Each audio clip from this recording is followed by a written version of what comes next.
अस्सलाम वालेकुम। मैं मुहम्मद इरफान शाकर ते तुसी देख रहे हो शाकर किसान टिप्स चैनल। ਜਿਹੜੇ ਪੌਦੇ ਦਾ ਤੁਹਾਨੂੰ ਮੈਂ ਵਿਊ ਕਰਵਾ ਰਿਹਾ ਇਹ ਹੈ ਬੱਗੂ ਗੋਸ਼ੇ ਦਾ ਪੌਦਾ। ਇਹਦੇ ਪੱਤੇ ਤਕਰੀਬਨ ਸੇਬ ਦੇ ਪੌਦੇ ਦੇ ਪੱਤਿਆਂ ਤਰ੍ਹਾਂ ਮਿਲਦੇ ਜੁਲਦੇ ਹੁੰਦੇ ਨੇ ਤੇ ਅੱਜ ਦੀ ਵੀਡੀਓ ਅਸੀਂ ਬੱਗੂ ਗੋਸ਼ੇ ਦੇ ਬਣਾਵਾਂਗੇ।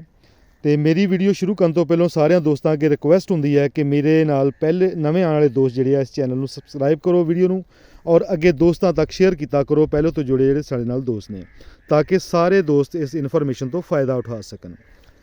जिहड़ी फील्ड विच मैं खड़ा है ये फील्ड साडा किन्नू दा फील्ड सी जिहड़ा कुछ अरसे तो खराब हो चुकिया सी।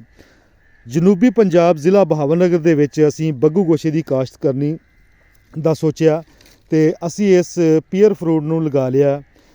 ਇਹਦੇ ਵਿੱਚ ਇਨਫੋਰਮੇਸ਼ਨ ਜਿਹੜੀ ਤੁਹਾਨੂੰ ਦਵਾਂਗੇ ਕਿ ਜਨੂਬੀ ਪੰਜਾਬ ਦੇ ਵਿੱਚ ਬੱਗੂ ਗੋਸ਼ਾ ਬੜੀ ਕਾਮਯਾਬੀ ਦੇ ਨਾਲ ਹੁੰਦਾ। ਤੁਸੀਂ ਦੂਰ ਤੱਕ ਨਿਗਾਹ ਦੜਾ ਰਹੇ ਹੋ ਕਿ ਲਾਈਨਾਂ ਜਿਹੜੀਆਂ ਸਾਡੀਆਂ ਅਸੀਂ ਬੱਗੂ ਗੋਸ਼ੇ ਦੀਆਂ ਇਹਦੇ ਵਿੱਚ ਮਲਟੀ ਕ੍ਰਾਪ ਯਾਨੀ ਕਿ ਕਰ ਦਿੱਤੀ ਹੋਈ ਹੈ, ਇੰਟਰ ਕ੍ਰਾਪਿੰਗ ਹੋ ਚੁੱਕੀ ਹੈ ਤੇ ਇਹਦੀ ਤੁਹਾਨੂੰ ਅੱਜ ਇਨਫੋਰਮੇਸ਼ਨ ਦਵਾਂਗੇ ਕਿ ਇਹਦੀ ਕੀ ਕੇਅਰ ਹੈ ਤੇ ਕੀ ਅਸੀਂ ਸੰਭਾਲ ਕਰਕੇ ਤੋਂ ਕਿੰਨੀ ਆਮਦਨ ਲੈ ਸਕਦੇ ਹਾਂ। ਬੱਗੂ ਗੋਸ਼ਾ 1 ਏਕੜ ਦੇ ਵਿੱਚ ਅਸੀਂ 250 ਪੌਦੇ ਤੋਂ ਲੈ ਕੇ 300 ਪੌਦੇ ਤੱਕ ਲਗਾ ਸਕਦੇ ਹਾਂ। ਇਹਦੀ ਮੁxtਲਿਫ ਪਮੈਸ਼ਾਂ ਹੁੰਦੀਆਂ। ਇਹ फलदार पौदों में सब तो ज़्यादा उम्र पाई जाती है।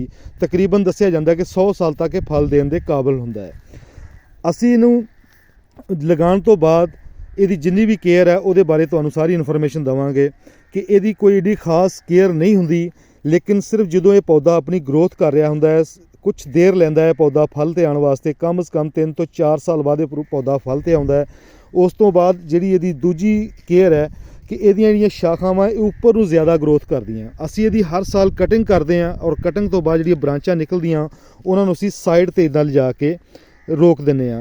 इहनूं रस्सी दी मदद नाल भी लिजाया जा सकदा है और इहनूं असीं एल बैंड जिहनूं असीं कहने आ या जिक जैक एक बैंड हुंदा वा उहदे नाल भी असीं इहनूं टेढ़ा कर सकदे आ। तकरीबन कह लो कि जिस तरीके नाल मैं हाथी बनाया अलामत इस तरीके नाल इहनूं इस तरीके नाल बैंड पा के इहनूं असीं शाख नूं नीचे लिफाना ताकि इहदी असीं कनोपी साइड तो बना सकीए। ਜਦੋਂ तक इस पौधे ने आउणा उदों तक जिन्ने पौधे साडे कोल किन्नू दे है असीं उन्हां दा फल लवांगे। उस तो बाद असीं इस बग्गी गोशे नूं ज़्यादा अगे बढ़ावांगे। ਜਿਹੜੇ किन्नू दे पौधे जो रिमूव होणगे उन्हां विच भी बग्गू गोशे दे पौधे आ जाणगे।